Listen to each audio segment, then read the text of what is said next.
Hello guys, solution is the best में आपका स्वागत है। आपके साथ डिस्कस करने वाली हूँ बीए प्रोग्राम 6 सेमेस्टर एजुकेशन सेक जिनके पास है, मीडिया इन एजुकेशन जिनके पास सब्जेक्ट है, तो इससे रिलेटेड जो टॉपिक है इसमें मैंने फर्स्ट चैप्टर में आज पूरा कवर करवाने वाली हूँ आपके साथ। अगर आप मेरे चैनल पर नए हैं तो मेरे चैनल को सब्सक्राइब कर दीजिए और बेल आइकन को भी प्रेस कर दीजिए ताकि इससे रिलेटेड जो इंपॉर्टेंट क्वेश्चन हैं मैं आपको प्रोवाइड करवा सकूँ। तो चलिए वीडियो को स्टार्ट करते हैं। सबसे पहला टॉपिक उसमें था फर्स्ट चैप्टर में कि संचार के बारे में, कि संचार होता क्या है, कि संचार मतलब जिसे इंग्लिश में बोला जाता है कम्युनिकेशन। आपने शायद फर्स्ट ईयर में पढ़ा होगा आई थिंक, क्योंकि ओबीए एग्जाम था तो काफ़ी बच्चों को नहीं पता इसके बारे में। तो इंग्लिश में भी एक सब्जेक्ट था फर्स्ट सेमेस्टर में कम्युनिकेशन से रिलेटेड, तो उसमें भी प्रक्रिया भी बताई गई थी, उसमें प्रकार वगैरह भी बताए गए थे। लेकिन अब इसमें जो है वो हिंदी में पढ़ना है कि संचार क्या है। वैसे तो समाज में हम पढ़ते हैं कि संचार होता क्या है, कम्युनिकेशन, हम एक इंसान से दूसरे इंसान से बात करते हैं, अपने आदान प्रदान करना होता है संचार का मतलब, कि अपनी बातों को, अपनी भावनाओं को आदान प्रदान करना एक दूसरे से बातचीत करके।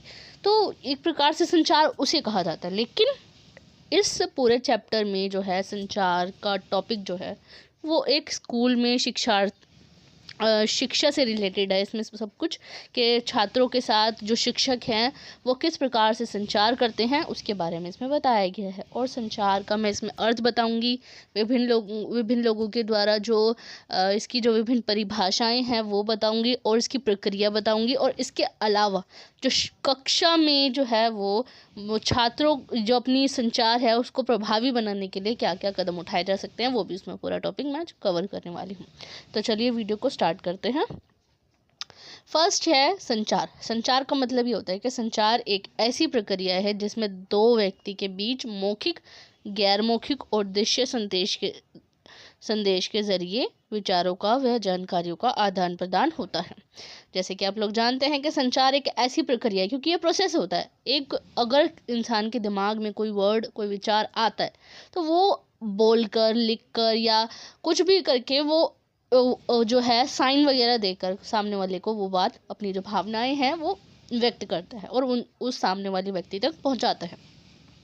तो चाहे दो व्यक्ति के बीच में अगर देखा जाए तो मौखिक रूप से, मौखिक मतलब कि बोलकर, गैर मौखिक मतलब कि इशारों से या शारीरिक जो हलचल है एक्टिविटी करके वो भी बता सकता है। और दृश्य संदेश मतलब कोई चीज़ हम देखकर, मतलब कि उसके आंखों के इशारों से देख लिया या फिर उसके थ्रू हम दूसरों तक जानकारी को और विचारों को पहुंचाते हैं, तो वो होता है एक प्रकार से संचार। तो एक प्रकार से संचार एक प्रोसेस ही होगी तो जिसमें विचारों और जानकारियों का आदान प्रदान होता है। मौखिक रूप से देखा जाए बोलकर मतलब कि रेडियो हो गया कि उसमें बोला जाता है सिर्फ, टेप रिकॉर्डर हो गया कि उसमें से सिर्फ हम सुनते हैं उस चीज़ को, कि वो जो टेप रिकॉर्डर में जो चीज़ रिकॉर्ड होता है तो वो बोलना हो गया और दूसरों तक वो बात पहुंचाई जाती है टेप रिकॉर्डर से। और गैर मौखिक में क्या हो गया, हाव भाव हो गया, इशारे से हो गया, जो हम कोई एक्टिविटी करके शारीरिक रूप से तो हम अब इशारे करके सामने वाले तक वो बात पहुंचाते हैं। और दृश्य संदेश मतलब कि न्यूज़पेपर में, मतलब कि लिखित संचार जिसे बोला जाता है, कि जो भी न्यूज़पेपर में हो गया, किताबों में हो गया, या टेलीविज़न से हम देखते हैं, देख कर कोई चीज़ हम जानकारी प्राप्त करते हैं। तो एक प्रकार से वो भी कम्युनिकेशन का जरिए ही हो गया कि टेलीविज़न में लोग आते हैं अपनी बातों को पहुंचाने के लिए दूसरों तक, तो वो भी टेलीविज़न ही हो गया। तो ये थे जो संचार के कुछ तरीके।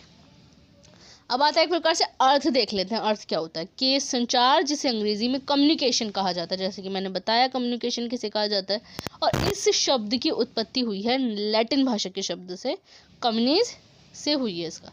और कहा जाता है कि संचार शब्द लैटिन भाषा के कम्युनिस और कम्युनिकेयर शब्दों से मिलकर बना है, जिसका अर्थ है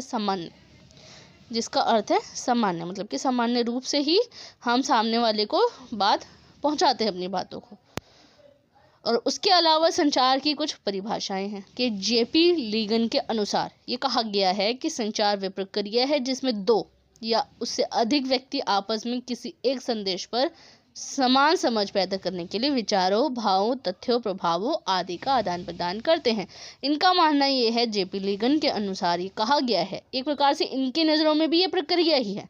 ये एक ऐसी प्रक्रिया है जिसमें दो से अधिक व्यक्ति आपस में बातचीत करते हैं, एक संदेश पर समान समझ पैदा करने के लिए ही, और अपनी जो भाव है, अपने जो विचार है, अपनी जो जो हमारी थिंकिंग हम है उनको, और कोई भी भावनाएं वगैरह जो हैं उनको, उनका आदान प्रदान करते हैं। तो इनका मानना ही ये है।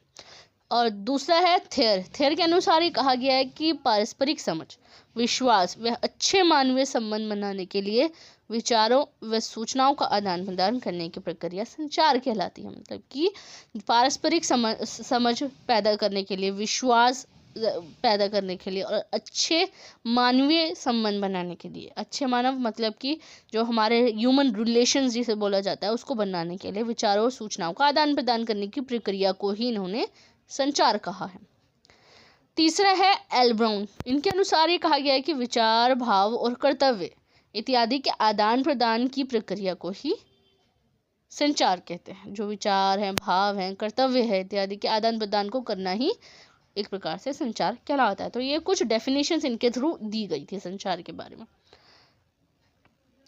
अब आता है प्रक्रिया के बारे में कि संचार प्रक्रिया को प्रभावी एवं अर्थपूर्ण बनाने में उनके तत्वों की महत्वपूर्ण भूमिका होती है। कभी भी संचार प्रक्रिया को प्रभावी बनाने के लिए, मतलब कि बहुत ज़्यादा इफेक्टफुल जिसे बोला जाता है, इफेक्टफुल, तो वो बनाने के लिए इन तत्वों की ज़रूरत होती है कि जो प्रोसीजर है इसका, संचार करने का जो पूरा प्रोसीजर है वो जानते हैं क्या होती है।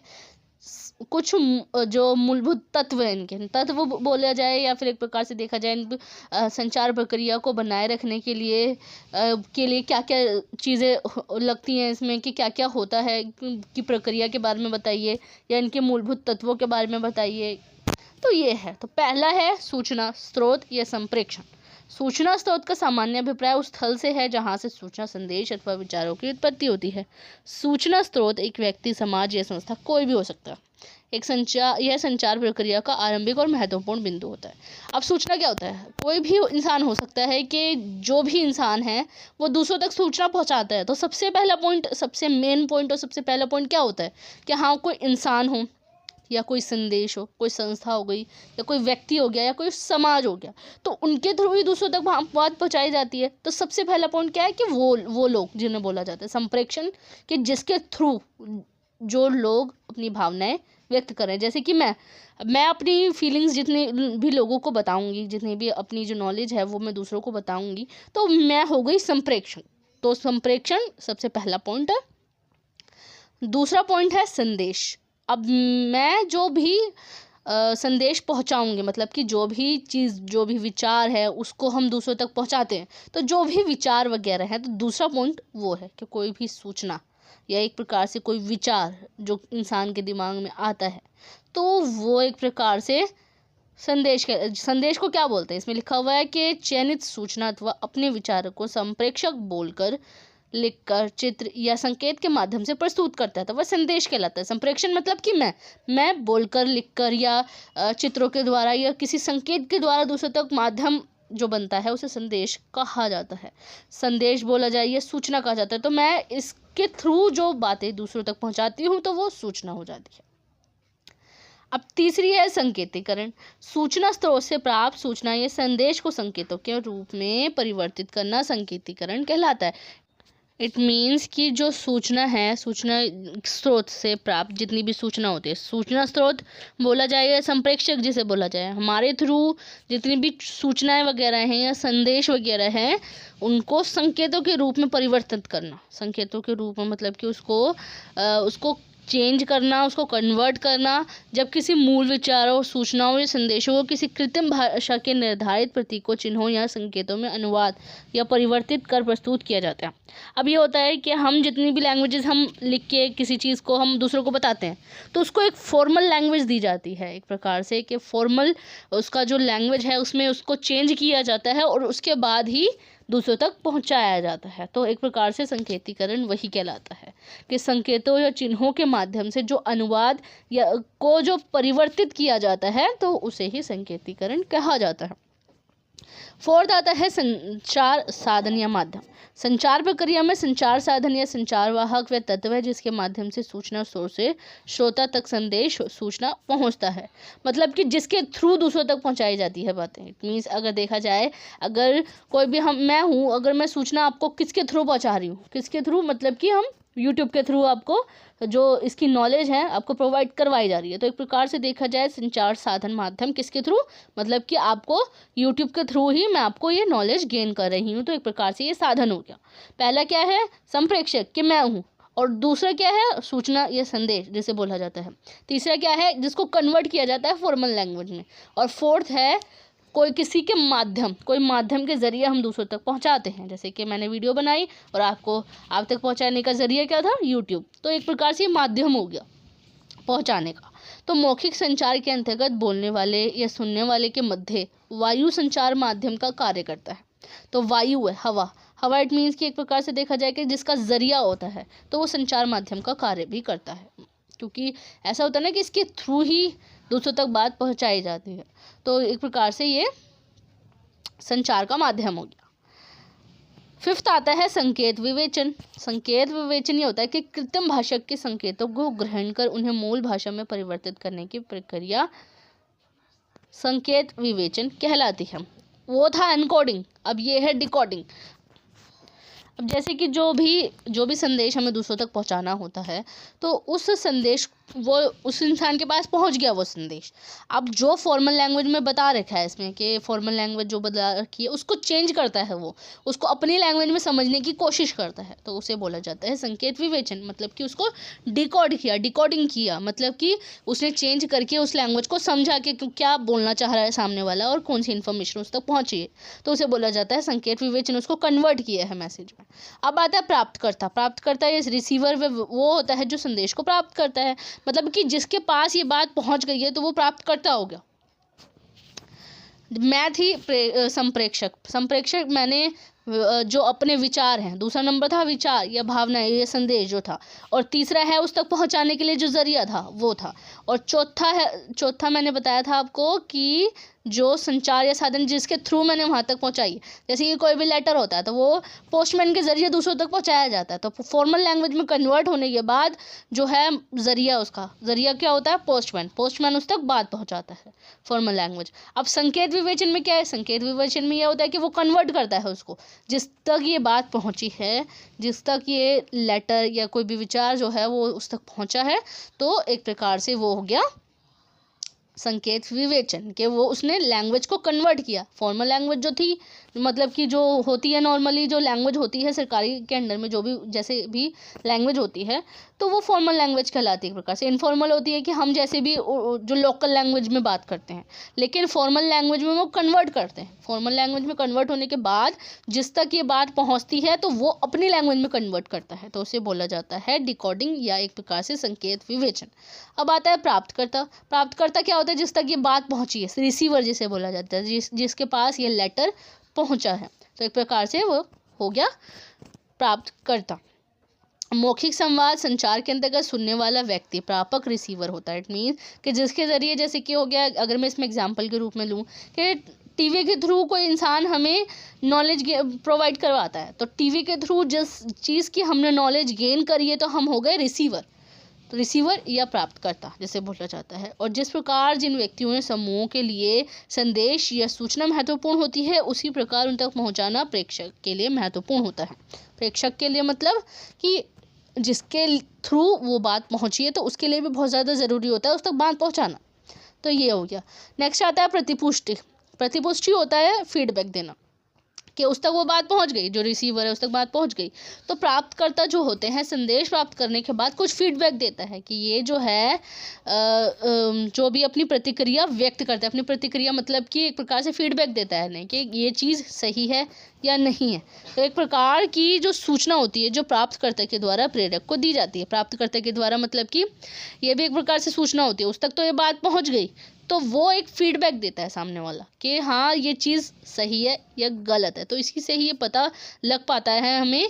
प्रेषक मतलब कि जो हम होते हैं, हम इस बात को समझ पाते हैं कि सामने वाले को वो बात सही लगी है या नहीं लगी, वो चीज़ हमें पता लगती है, या कोई उसमें कोई चेंजेस करने की आवश्यकता होती है। तो एक प्रकार से ये पूरा प्रोसीजर है कि मैंने उस तक बात पहुँचाई, किसके ज़रिए, जो पोस्टमैन के ज़रिए उस तक बात पहुँचाई, और उसने रिसीव किया, रिसीवर हो गया और उसने फीडबैक दिया।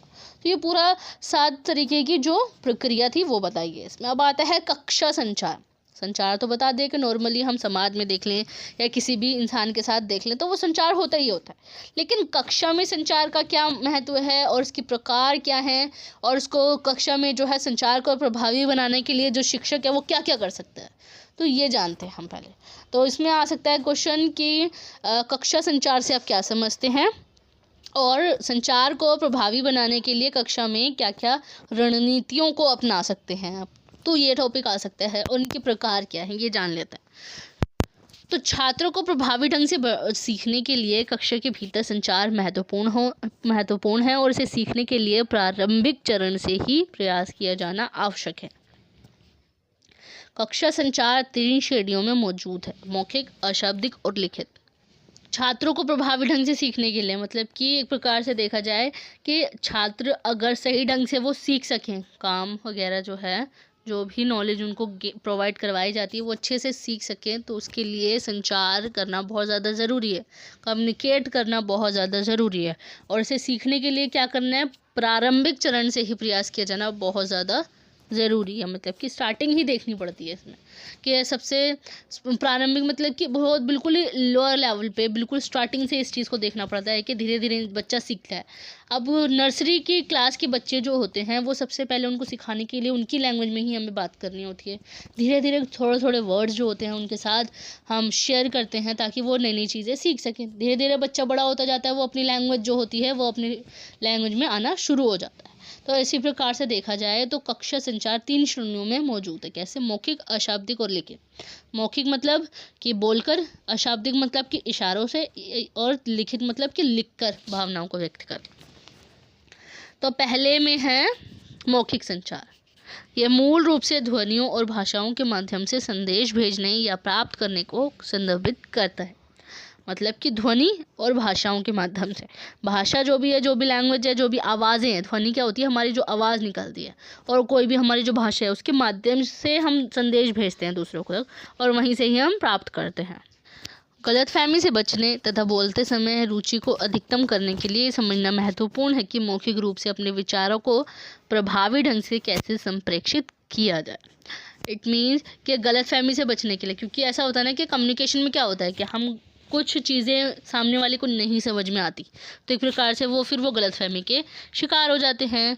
और इस चीज़ को बचने के लिए और बोलते समय रुचि को अधिकतम करने के लिए, मतलब कि बोलते टाइम पे सामने वाले का इंटरेस्ट भी देखने के लिए ये समझना बहुत ज़्यादा ज़रूरी है कि मौखिक रूप से अपने विचारों को प्रभावी ढंग से कैसे संप्रेषित किया जाए, प्रभावी ढंग से कैसे बनाया जाए, मतलब कि कैसे सामने वाले से बातचीत की जाए। मौखिक रूप से अपने विचार जो हैं उसको किस प्रकार से इतना अट्रैक्टिव कैसे बनाया जाए ताकि वो है सामने वाला हमारी जो है इंटरेस्ट ले सके, हमारी बातों को समझ सके।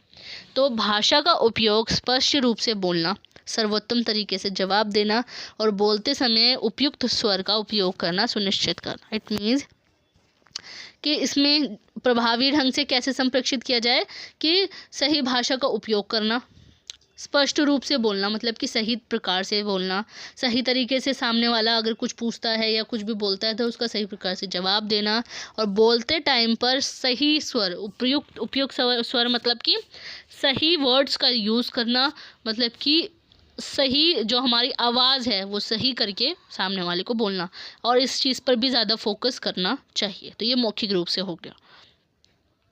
अब आता है अशाब्दिक संचार। शाब्दिक संचार बता दिया कि अगर टीचर और बच्चों के बीच में अगर संचार होता है तो अगर बच्चा सामने वाला कुछ पूछता है तो टीचर को सही प्रकार से उनको मैनेज करना, उनको सही प्रकार से समझाना, सही आवाज़ निकाल कर सही वर्ड्स को बताना, और जो है सही सही उनको बोलना ताकि सामने वाला इंटरेस्ट ले हमारी बातों को। क्योंकि ऐसा होता है कुछ टीचर्स ऐसे होते हैं कि कई बार जो स्टूडेंट्स हैं उनकी बातों पर इंटरेस्ट ही नहीं ले रहे होते, पढ़ भी नहीं रहे होते क्लास में, जहाँ तक हम जानते हैं। तो इसीलिए ऐसे सामने वाले को जो टीचर है, शिक्षकों को ऐसे रखना चाहिए ताकि जो स्टूडेंट्स हैं उनको हमारी बात में इंटरेस्ट आए। अब आता अशाब्दिक संचार। मूल रूप से अशाब्दिक या गैर मौखिक संचार शब्दों के बिना संचार को संदर्भित करता है। शब्दों के बिना मतलब कि अशाब्दिक संचार में क्या है कि बोलकर बच्चा ना समझे, इशारों के जरिए, मतलब इसमें शारीरिक भाषा आ गई, जैसे कि चेहरे के हाव भाव हो गए, हाथ की हरकत हो गई, आँखों का संपर्क हो गया, या आवाज़ का स्वर आ गया। आवाज़ का स्वर में भाषा नहीं आएगी। जैसे कि हम बोलते हैं तो हमारी लैंग्वेज समझ में आती है सामने वाले को, लेकिन उसमें होता है कि आ ई ऐसे आवाज़ वर्ड्स निकाल के वो अशाब्दिक संचार में आता है। तो चेहरे के हाव भाव कर दिया, कोई ऐसी हरकत कर दिया हाथ से, जो गूंगे बहरे होते हैं जिनको समझ में नहीं आता, तो वो हाथ के इशारे से ही बातचीत करते हैं और सामने वाले की इशारे समझते हैं। तो एक प्रकार से वो गैर मौखिक संचार में आता है। जब आपको ये मालूम होता है कि आप बोलने के अलावा और क्या क्या कर सकते हैं, तो आप उसमें सुधार ला सकते हैं। मतलब कि आपको पता होता है कि सामने अगर कोई इंसान गूंगा होता है तो इस चीज़ का उसमें पता होता है कि गूंगा हूँ मैं तो नहीं बोल सकता, तो उसके अलावा मैं क्या क्या कर सकता हूँ ताकि सामने वाला मेरी बात को समझे या सामने वाले की बात मैं समझ सकूँ।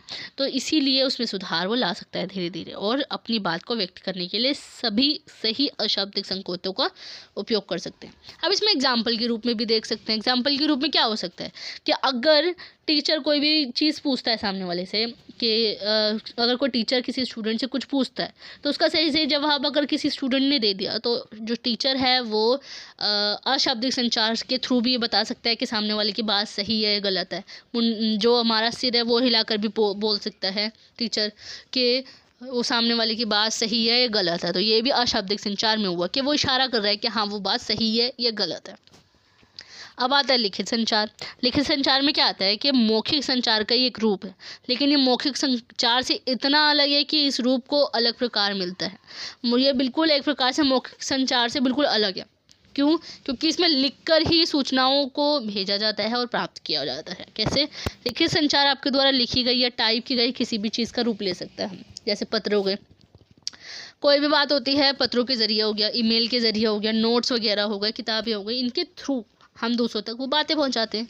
अब क्लास में जितने भी शिक्षक होते हैं, वो जितनी भी पढ़ाई जाती है, उनको चीज़ें एजुकेशन दी जाती है, प्रोवाइड करवाई जाती है, तो वो नोट्स वगैरह भी देते हैं छात्रों को, ताकि वो उनकी जो बातें हैं वो समझ सके। और इसके थ्रू वो एक रिटन टेस्ट वगैरह लेते हैं और असाइनमेंट्स वगैरह भी उनके थ्रू ले सकते हैं कि उनकी प्रगति, उनका प्रोग्रेस देखने के लिए, ताकि वो देख सकेंगे किस प्रकार से वो काम कर रहे हैं शिक्षक, जो छात्र हैं। तो वो शिक्षक जो है वो छात्रों को ज्ञान का परीक्षण लेने के लिए, परीक्षण क्या होता है? टेस्ट लेने के लिए, तो लिखित असाइनमेंट की व्यवस्था भी कर सकता है, जैसे कि मैंने बताया। और जटिल जानकारी के लिए व्याख्यान, स्लाइड या नोट्स प्रस्तुत कर सकता है। मतलब कि जटिल जानकारी के लिए, जटिल क्या होती है कि बहुत ज़्यादा मुश्किल होती है, कुछ ऐसी चीज़ें उसमें होती हैं कि हमें नहीं समझ में आती, तो इसके थ्रू ऐसा होता है कि शिक्षक जो है वो उन्हें स्लाइड्स दे सकता है। स्लाइड्स में मतलब क्या होता है कि थोड़े बहुत पॉइंट्स लाइन वाइज लिखे होते हैं, ताकि वो सामने वाला उसे पूरी जो है पैराग्राफ वाइज अपने आप समझ सके, उसकी पूरी स्टोरी समझ सके। क्योंकि कुछ पॉइंट्स वगैरह, जैसे कि हम नोट्स बनाते हैं, नोट्स बनाने के लिए क्या करते हैं कि पूरा पैराग्राफ में से कुछ कुछ पॉइंट्स लिख लेते हैं बीच में से, और उसको ही याद कर लेते हैं और उसको अपनी लैंग्वेज में बना के लिख देते हैं। तो ऐसे ही जो है वो शिक्षक लिखित रूप से उनका प्रोग्रेस चेक करने के लिए नोट्स वगैरह भी उन्हें दे सकता है और असाइनमेंट्स वगैरह भी दे सकता है उन्हें, ताकि और उनकी जो नॉलेज है उनको और बढ़ाने के लिए उनको नोट्स वगैरह भी प्रस्तुत कर सकता है। तो ये मैंने पूरे पॉइंट्स इसमें बता दिए कि विभिन्न संचार क्या है, कक्षा में संचार की स्थिति क्या है। ये मैंने थोड़े से पॉइंट्स बताए हैं। मैं पार्ट 2 में आगे का पूरा कवर करूँगी कि कक्षा में संचार की स्थिति क्या है, और इसमें प्रभावी बनाने के लिए जो भी रणनीतियाँ हैं वो बतानी है। इसमें ये लंबी वीडियो हो जाएगी, इसलिए मैंने इसमें कवर नहीं किया। मैं नेक्स्ट वीडियो में आपको ये पूरा कवर कर दूँगी। And thanks for watching my video.